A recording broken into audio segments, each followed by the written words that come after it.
Punchline. Patrice Boisfer sur Europe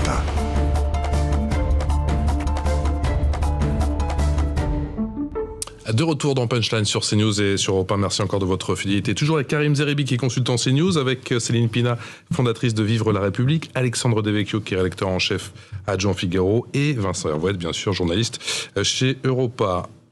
Un embargo sur le gaz et le pétrole russe n'est pas possible. Voilà ce que nous a dit un certain Richard Ferrand. L'Europe s'est pour l'instant refusée à décréter un embargo sur les importations russes qui assure, je vous le rappelle, 40% de ses besoins en gaz naturel et 30% concernant le pétrole. Écoutez le sentiment d'Anne Hidalgo, c'était ce matin chez nos confrères de France Télévisions.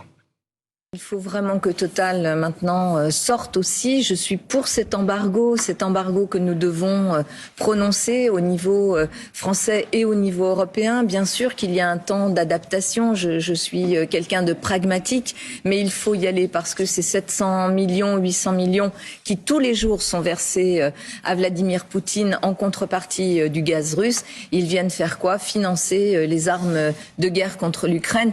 Donc si on veut que cette guerre puisse s'arrêter rapidement, il faut absolument que ces mesures très très fortes soient prises aujourd'hui. Alexandre Devecchio du Figaro, cet embargo, il faut le voter ou pas ? Parce que Anne Hidalgo dit qu'elle est pragmatique. Comment on va chauffer tout va... Les fonds sont hauts à l'hôtel de ville. Aucune mesure alternative. Elle est absolument pas pragmatique, elle est clairement... Elle est hors sol, vous me dites ?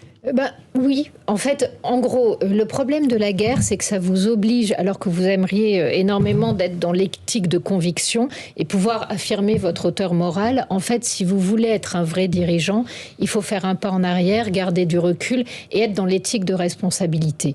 Aujourd'hui, on n'a absolument pas les moyens de fermer ces robinets-là sans nous mettre nous-mêmes dans une situation qui serait une impasse et dans laquelle je pense qu'on coulerait presque plus vite que la Russie. Donc c'est parfaitement stupide. Elle est présidente, elle est candidate à la présidence de la République.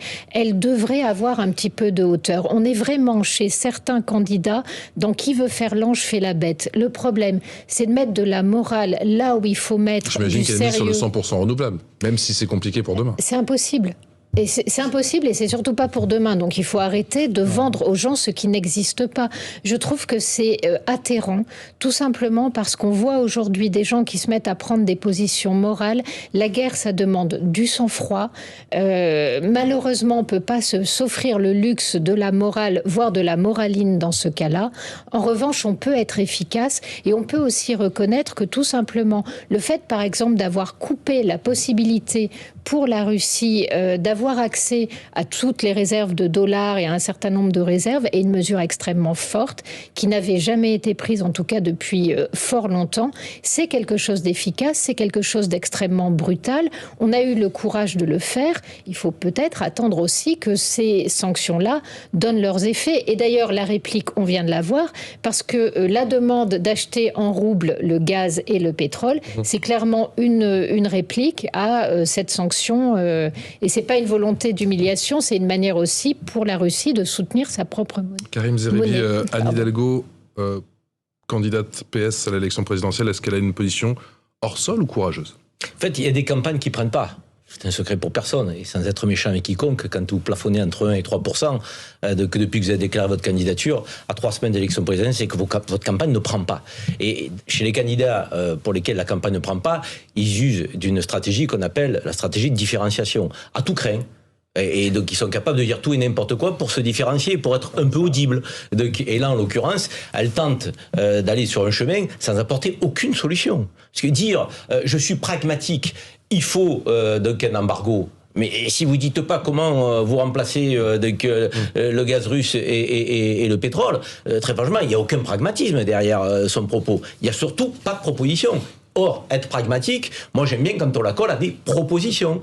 Réalisables, concrètes et financées. Là, il n'y a rien de tout cela. On ne peut pas se substituer au gaz et au pétrole russe avec le taux renouvelable. Ça n'est techniquement pas possible et ça n'est pas réaliste. Donc il n'y a pas de continuité dans l'alimentation, il y a des problèmes de stockage et on ne s'improvise pas comme ça avec une forme de transition de cette ampleur-là. Non, la réalité, c'est qu'elle veut être audible, elle tente d'enfoncer un coin pour marquer sa différence avec le président de la République et d'autres candidats. Or, tant que vous n'êtes pas crédible sur les propositions que vous formulez, vous resterez inaudible.